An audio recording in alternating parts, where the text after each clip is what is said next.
Good morning student. SBBM senior secondary school की online class 7th science में आपका स्वागत है।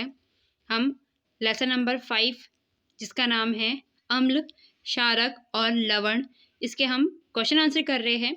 आज क्वेश्चन आंसर का दूसरा पार्ट है, तो शुरू करते हैं क्वेश्चन आंसर लेसन नंबर 5 के। कक्षा 7 विषय विज्ञान पाठ 5 अम्ल, क्षारक और लवण। तो इसमें हमने 4 प्रश्न कर लिए थे। पहला जो प्रश्न था वो था अम्लों और क्षारकों के बीच अंतर बताना था। तो 4 अंतर मैंने लिखवाए हैं, तो ये अंतर है। दूसरा जो प्रश्न था जो था कि जो हमारे घरों में हम जो खिड़की साफ करने वाले जो कांच है उसको साफ करने के लिए जो मार्चक का इस्तेमाल करते हैं, उसमें जो अमोनिया पाया जाता है वो उसकी प्रकृति कैसी होती है? तो उसकी प्रकृति होती है क्षारकीय, क्योंकि वो लाल लिटमस को क्या कर देता है? नीला कर देता है। तीसरा जो प्रश्न था उसमें बताना था कि उस स्रोत का नाम बताना था जिससे लिटमस प्राप्त होता है, वो है लाइकेन। और चौथा जो प्रश्न था वो था आसुत जल अम्लीय है या क्षारकीय है या उदासीन है? जो अम्लीय जो जल है वो होता है आसुत जल जो होता है वो होता है उदासीन। तो ये 4 प्रश्न हमने पार्ट 1 कल की क्लास में किए। आज जो चौथे के बाद 5वां जो प्रश्न की बारी आती है। 5वां प्रश्न है प्रश्न 5, उदासीनीकरण के प्रक्रम को एक उदाहरण देते हुए समझाइए। बहुत ही सरल प्रश्न है। उदासीनीकरण वही जो मैंने आपको जब चैप्टर पढ़ाया था तब आपको बताया था कि अम्ल और क्षार जब क्रिया करते हैं तो उस क्रिया को उदासीनीकरण क्रिया कहते हैं। तो उसको कोई एक उदाहरण द्वारा समझाना है। देखिए उत्तर, किसी अम्ल और किसी क्षारक के बीच, कोई अम्ल या कोई क्षारक के बीच होने वाली अभिक्रिया उदासीनीकरण अभिक्रिया कहलाती है। किसी अम्ल और किसी क्षारक के बीच होने वाली अभिक्रिया उदासीनीकरण अभिक्रिया या उदासीनीकरण कहलाती है। इस प्रक्रम में ऊष्मा के निमुक्त, ऊष्मा मतलब ऊष्मा मुक्त हो रही है, ऊष्मा फ्री हो रही है। जब दो चीज मिल रही है, एक अम्ल और एक क्षारक, उनके दोनों बीच में अभिक्रिया हो रही है तो उसमें कोई ऊष्मा निकलती है, निमुक्त होती है। निमुक्त होने के साथ साथ उसमें क्या होता है? निमुक्त होने के साथ साथ लवण और जल निर्मित होते हैं। लवण बनता है और जल बनता है और उसमें ऊष्मा निकलती है और ऊष्मा निमुक्त होती है। ठीक है, तो देखिए ये एक समीकरण के द्वारा समझा रखा है। अम्ल कोई भी पदार्थ है, दूसरा है क्षारक, अम्ल प्लस क्षारक इज इक्वल टू लवण प्लस जल, मतलब अम्ल और क्षारक दोनों आपस में मिलकर लवण बनाते हैं, जल बनाते हैं और ऊष्मा निमुक्त करते हैं और ऊष्मा का बाहर निकालते हैं। तो देखिए इसमें क्वेश्चन में बोला था कि एक उदाहरण देते हुए समझाइए। ये तो समीकरण है। देखिए अब हम अम्ल को रखेंगे और एक क्षारक को रखेंगे और उसमें से जल और ऊष्मा किस प्रकार निमुक्त होती है। देखिए उदाहरण, हाइड्रोक्लोरिक अम्ल एक अम्ल है, HCl इसका शॉर्ट फॉर्म है या इसका जो सूत्र होता है।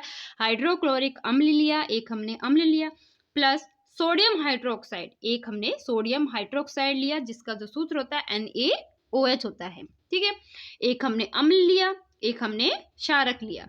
ठीक है, अब दोनों की जब आपस में अभिक्रिया हुई तो क्या बना? Sodium chloride. क्या बना? Sodium chloride. ठीक है, जो Cl था ये Na के पास आ गया, जो हाइड्रोक्लोरिक था जो क्लोरिक था वो Na सोडियम के पास आ गया, इसलिए सोडियम क्लोराइड NaCl, जो नमक का सूत्र होता है। नमक का जो सूत्र होता है वो क्या होता है? NaCl। ठीक है, और उसमें क्या क्या बना? जब हाइड्रोक्लोरिक अम्ल और सोडियम हाइड्रोक्साइड की अभिक्रिया कराई तो उसमें सोडियम क्लोराइड जो NaCl होता है प्लस जल निकला H2O प्लस उसमें से ऊष्मा निमुक्त हुई। तो ये बहुत इंपॉर्टेंट ये उदाहरण है, तो इसको आप समझिए। तो ये हो गया 5वां क्वेश्चन खत्म। अगला है प्रश्न 6, छठा प्रश्न। इसमें ये ट्रू फॉल्स का है, आपको जो चीज सही लगे वो है ट्रू और जो गलत है वो है फॉल्स या गलत आप लिख सकते हो। ठीक है, देखिए पहला क है, नाइट्रिक अम्ल का लाल लिटमस को नीला कर देता है। नाइट्रिक जो अम्ल है वो लाल लिटमस को क्या नीला कर देता है? देखिए उसका है, ये है फॉल्स। क क्या है? फॉल्स है, मतलब गलत है। आप इसमें गलत भी लिख सकते हो। ठीक है, अगला है ख, सोडियम हाइड्रोक्साइड। जो भी आया था, सोडियम हाइड्रोक्साइड नीले लिटमस को लाल कर देता है? नहीं, सोडियम हाइड्रोक्साइड नीले लिटमस को लाल नहीं करता है। ठीक है, देखिए ख भी है गलत, क्योंकि नीला लिटमस पत्र में सोडियम हाइड्रोक्साइड एक क्षारक है। क्षारक लाल को नीला करेगा, ना कि नीले को लाल करेगा। ठीक है, ये कारण है।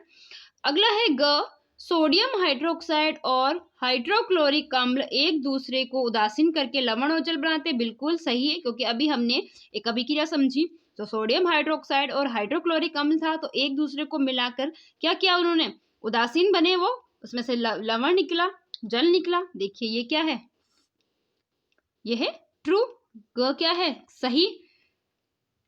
अगला है घ, सूचक वह पदार्थ है जो अम्लीय और क्षारीय विलयनों में भिन्न रंग दिखाता है। बिल्कुल, जो सूचक है वो अम्लीय और क्षारीय पदार्थों में भिन्नता दिखाता है, तभी तो वो एक प्रकार का सूचक है। तो ये क्या है, सही है, घ ट्रू। आगे देखिए, दंत क्षय मतलब दांत में जो भी कोई भी किसी प्रकार का क्षय हो जाता है, खराबी आ जाती है, क्षार की उपस्थिति के कारण होता है? नहीं, दंत क्षय अम्ल की उपस्थिति के कारण होता है। तो ये दंत क्षय क्षार की उपस्थिति के कारण होता है, ये गलत बात है। च क्या है, गलत, फॉल्स। ठीक है, तो ये ट्रू फॉल्स से पहले का जो क है वो है फॉल्स, ख है फॉल्स, ग है ट्रू, घ है ट्रू और छ है फॉल्स। ठीक है, अगला देखिए 7वां क्वेश्चन, दोरजी के रेस्टोरेंट, एक दोरजी नामक एक व्यक्ति है, उसके रेस्टोरेंट में शीतल मतलब ठंडा पदार्थ, मृदु पेय की कुछ बोतलें पड़ी है, ठंडी चीज की या ठंडा कोई भी कोल्ड ड्रिंक हो उसकी बोतल पड़ी है, लेकिन दुर्भाग्य से वे चिन्हित नहीं गई, मतलब उसमें निशान नहीं लगे ये किस तरह की बोतल है। उसे ग्राहकों की मांग के अनुसार पेय परोसने, अब उनको पेय पदार्थ देने, कोई मांग रहा है ठंडा पिलाने के लिए, एक ग्राहक अम्लीय पेय पदार्थ चाहता है, एक ग्राहक ने कहा मुझे कोई अम्लीय पेय पदार्थ दो, दूसरा ग्राहक कहता है क्षारीय पदार्थ पेय पदार्थ दो, तीसरा कहता है मुझे मुझे उदासीन पेय पदार्थ चाहिए या चाहता है। अब दोरजी ये कैसे तय करेगा कि कौन सी बोतल किस ग्राहक को देनी है? तो ये सिंपल सा है, क्योंकि परीक्षण कर सकते हैं हम। देखिए पहला उपाय, दो उपाय है इसके। पहला उपाय है, देखिए पहला उपाय उत्तर, दोरजी प्याऊ जल को पीकर पता लगा सकते हैं, पी के पता चल जाएगा, क्योंकि अम्ल क्या होते हैं, स्वाद में खट्टे होते हैं, क्षारक थोड़े से कड़वे होते हैं, तो पी के पता चल सकता है ना, है ना, कि कौन सा जल अम्लीय है और कौन सा जल क्षारकी है, तथा कौन सा जल उदासीन है, क्योंकि उदासीन क्या होता है, उसमें कोई स्वाद ही नहीं होता, बेस्वाद होता है, ना वो खट्टा लगेगा ना उसको वो कड़वा लगेगा। ठीक है, अम्ल स्वाद में क्या होते हैं, खट्टे होते हैं, क्षारकों का स्वाद थोड़ा कड़वा होता है, तथा उदासीन बेस्वाद होते हैं। तो पहला तो ये पता चल जाएगा उसको कि एक पी के वो देख लेगा। दूसरा उपाय देखिए क्या है, दूसरा उपाय, अगर दोरजी के पास लिटमस सूचक है, अगर उनके पास लिटमस पत्र है, लिटमस सूचक है, तो लिटमस पत्र पर वो किसी जो पदार्थ है उनकी बूंदे डाल के देखा, जो पदार्थ तो क्या कर देगा, जल की प्रकृति को पता लगाएगा, जो पदार्थ नीले को क्या कर देगा, लाल कर देगा, तो वो तो अम्ल होगा, और लाल को नीला कर देगा वो क्या होगा, वो क्षार होगा। तो उदासीन में कोई प्रभाव नहीं पड़ेगा। तो यही एक पीके भी कर सकते हैं और एक लिटमस सूचक के द्वारा भी पता लगा सकते हैं। तो वह देखिए अगर दोरजी के पास लिटमस सूचक है तो वह जल की प्रकृति का पता लगा सकता है। अम्ल नीले लिटमस को क्या कर देगा, लाल कर देगा। अगर किसी लिटमस पत्र पे अम्ल डाला जाए तो वो क्या करेगा, नीले को लाल कर देगा। अगर क्षारक नीले लिटमस को नहीं बदलते और उदासीन विलयन का लिटमस पत्र कोई प्रभाव नहीं पड़ेगा। तो इस प्रकार से भी दोरजी दो उपाय करके अपने ग्राहकों को पेय पदार्थ दे सकते हैं। जिसे अम्लीय चाहिए वो अम्लीय उनसे अम्लीय मिल सकता है, जिसे क्षारीय चाहिए उसे क्षारीय मिल सकता है, और जिसे उदासीन चाहिए उसे उदासीन दे सकते हैं। तो ये दो प्रकार से उपाय से दोरजी अपने ग्राहकों को शीतल पेय पदार्थ की बोतलें दे सकते हैं। तो इसी के साथ आज की क्लास को हम यही समाप्त करते हैं। 7 क्वेश्चन हमने आज, 5वां 6वां 7वां 3 क्वेश्चन हमने आज किए। तो आप इसे अपनी नोटबुक में उतारिए, साफ-सुथरी तरह से काम कीजिए, बिल्कुल जैसे मैंने आपको बताया है। क्वेश्चन को रेड पेन से और आंसर को ब्लू पेन से लिखिए, उसके बाद लाइन खींचिए। अगला जो प्रश्न है, प्रश्न नंबर 8, उसको हम करेंगे नेक्स्ट वीडियो में, नेक्स्ट क्लास में। तब तक आप इतना काम कर लीजिएगा। आज की क्लास को हम यहीं समाप्त करते हैं। Thank you.